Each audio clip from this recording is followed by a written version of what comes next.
Good morning. Our hand today is going to be Jack 10 of diamonds. This happened a little bit more recently. So in this hand we have an early position limper and then we have a raiser. Early position limper out of 51 hands is playing 45-4. He is going to be very loose. Looks to be very passive pre-flop as well. You can see early position stat is saying 22%. Is a VPIP, 2 out of 9, 29, 33, 63. I think it's going to be a little bit tighter than what is the 45 would suspect. But here's 45. Well, 44.3 minus queens plus ace king. I would think that these are his pre-flop raising range, and then he's limping in. Now we know that's overall. In early position, he's probably playing. We know he is playing tighter. So I think we said it was 22 here. At 22%, it's 2 out of 9, and it could go, 5 to 10% more or less. So I think what we're going to do is just kind of take out some hands. Again, queens plus ace king, that's 23%. We're going to leave this here. You can see it's a very wide range. And then we have villain 2 that raises. Now villain 2 is also playing a loose type of game pre-flop. Passive pre-flop with only 3% pre-flop raise, and you can see that he really doesn't raise. He's raised in mid position, 4 out of 49. He's raised 1 out of 27 in cutoff, 1 out of 26 on button. All right, so he doesn't normally raise a whole lot, which means I think this raise here is going to be pretty tight. We can say his limp with previous limpers 41%. You can see if there's limpers, he usually limps, except very few number of times. So he's also going to be loose, but I think we're looking at a raise that looks something like this. This is about 4%, a little more than 4%, tens plus. Very, very strong hand here, and that's going to have an effect on us. So before it even gets to us, the cutoff calls. Cutoff's playing 24-12. I think this is a more reasonable player. When we look at his call two bet stat, it's 24%. So 5 out of 21. So this could be anywhere from about 20% up to maybe about 28, 29%. That's what he calls. He could be calling in position, but he's not raising. Now his raise range, his 3-bet range is 3%. And if we look at this, his 3-bet range includes jacks, ace queen, queen jack, off, and that includes some of the steals. So when we look at kind of his 3-bet range, I'm going to say queens plus maybe jacks here as well. Ace queen plus, and maybe a smattering of some other random bluffs possibly. But we're at 10% here, which still seems to be a little tight for his calling range. So cutoff called 2 bets 25%, but it's 2 out of 8. So 1 out of 8 would be 12.5%. 3 out of 8 would be 37.5%. So if we look at kind of hands that he's calling, I'm going to say this is probably decent calling range, especially if he's a somewhat thinking player who recognizes that this player is playing tight. So now it's on us. And I'd say against a normal player, normal players, in terms of normal aggression type players, I think this is going to be a 3-bet spot. This is going to be a squeeze spot. We're going to raise. We're in position when we want to play the hand, but I think we want to play the hand with initiative here. If we raise and get called, that's fine. What I don't want to do is call here and then entice the small blind and the big blind to call, because then we're going 5-way with Jack 10, which, we can flop it straight, we can flop a flush, but our flush isn't going to be the nuts. Our straight could be the nuts, depending on what cards come out, but it could be kind of hard for us to play. Also, we should take into account, sizes. So we've got a large stack here, 100 big blind stack here, large stack here, and then a really small stack. So while raising would be good against normal players, I think if we have a bunch of large stacks and let's say this was an even larger stack, I think we can have a better argument for calling in this spot, because now what we're hoping to do is call, flop really big, and steal take their entire stack. Against 100 big blind stacks, it's kind of less important.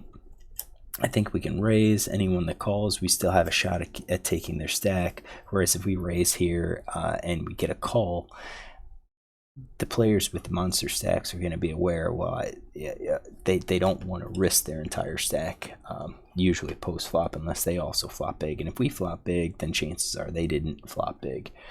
Here we've got a real short stack. If we raise and he pushes, so we're going to be raising up to like 15 big blinds, maybe 18 big blinds if we really want to apply some pressure. But I think we're going to be raising up to about 15. If he wants to play, he's probably just going to shove. So and that doesn't reopen the betting. So if he shoves, there's a possibility that villain 6 is going to say, well, the betting didn't reopen. I only have to call, say 12. Well, no, if he shoves, it's 6 more. I only have to call, let's say 20 some big blinds. I'm going to call and we go heads up. Even if he folds, we're going to be all heads up versus villain 2. With this very, very small stack. So I think this is kind of a spot where we don't really want to go heads up versus him. And I think it's most important to recognize that this guy's range is tight. So even if I raise, I don't think he's going to be folding. So I think for those reasons, that the raise really probably isn't going to fold out, at least this player. We do have a couple of big stacks. Obviously, our stack needs to be bigger too, so we can take it. But I don't think a raise is going to get us heads up or even win the pot here. So I think we can make the argument for a call. And if we look at our call range against a very tight early position player, that's what it is. We don't advocate, or the GTO strategy doesn't really advocate 3-betting here. If we have a tight pre-flop raiser. So I just called, and villain 1 calls, which is somewhat surprising, but you kind of think villain 1 should fold some of the hands. I'm going to say that he only had to call two big bets. He's going to keep with that range. All right, so we see a flop of queen 9-5, so queen of hearts, 9 of spades, 5 of clubs. We flop ourselves an open-ended straight draw. I wish we had a backdoor flush to go along with it.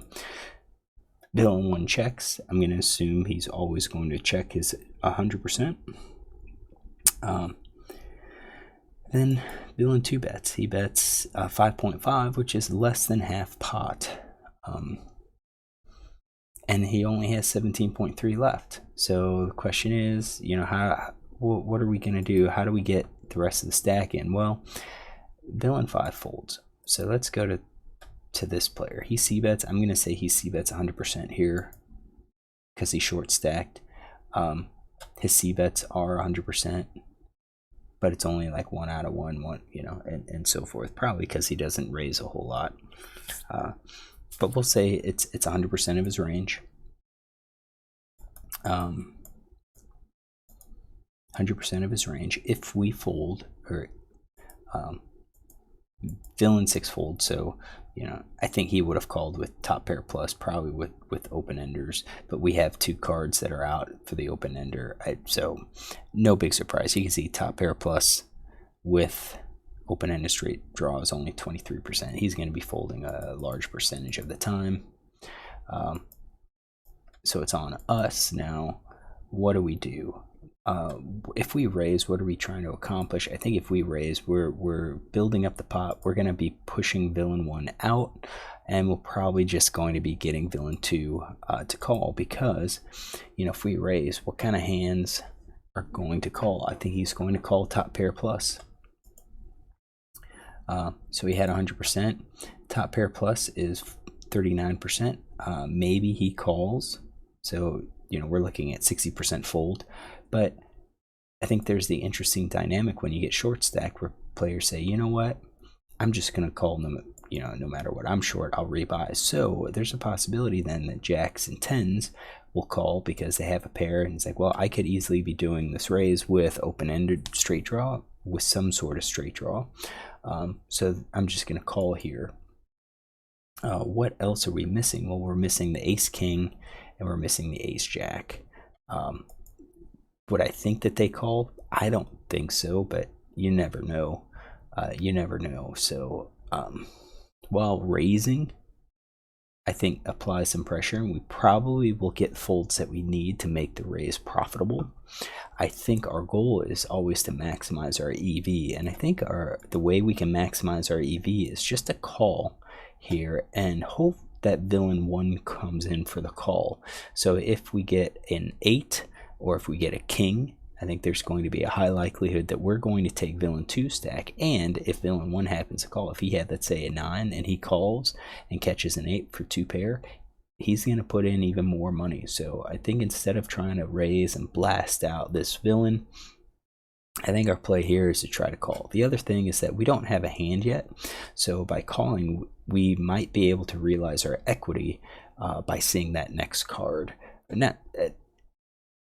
We don't have to worry so much about villain 2 because we should see that next card if we raise, but what about villain 1? If we raise here to, let's say, 16 big blinds and he comes over the top, he check raises us, that's a bad thing. We're going to have to give up our hand because he's representing that he has trips, 5s or 9s, maybe, yeah, probably trip 5s or trip 9s.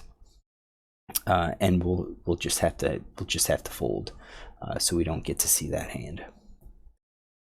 So with our play, I think we are going to be, I don't think we're going to have a raising range here, even with sets. You know, normally you raise with sets. I think here, with the dynamic of villain 2 being short and villain 1 being really large, I think it plays, this type of hand plays better just as a call with our sets and with our top pair type hands.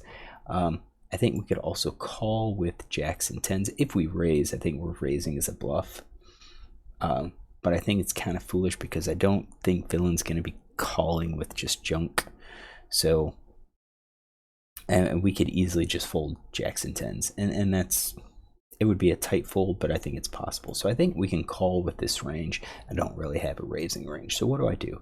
I actually raised here. Raised to 16, which I think is a mistake. Villain, that kind of forces villain 1 out. And of course, villain 2 is going to just shove all in, and now we're thinking we have a no-brainer decision at this point.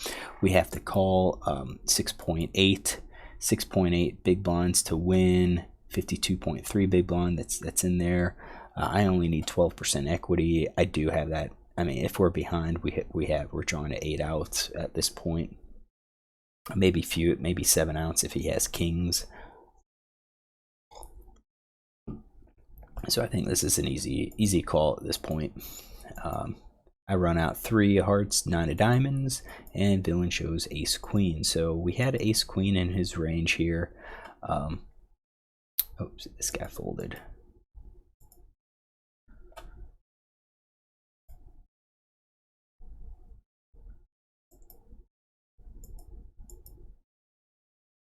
All right.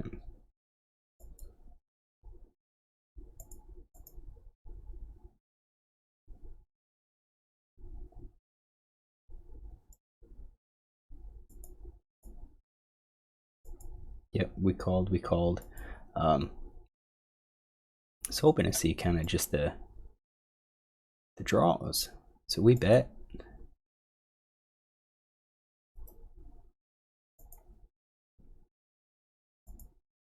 There we go. Trying to get our percentages. So based on his calling, you can see we're at 29%. If we think he's going to be raising it with less, you know, our odds improve. If he does it with everything, you know, with 100%, there it is. You can see we're at 58%.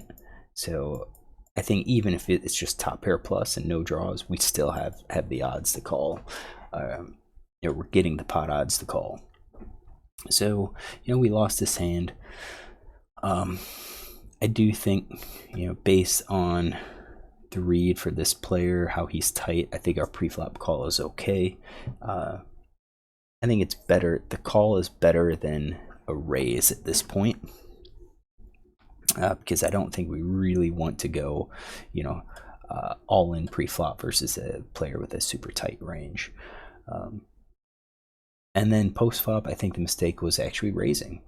we raised, and yeah, we got to see the run out, but I think it would have been better for us just to call and hope villain 1 comes in. So if we do hit our straight on the next card, possibility would be that we win more than just what's in villain 2 stack, that we can take more money from villain 1. So hopefully you enjoy this hand. If you do, look tomorrow for another one.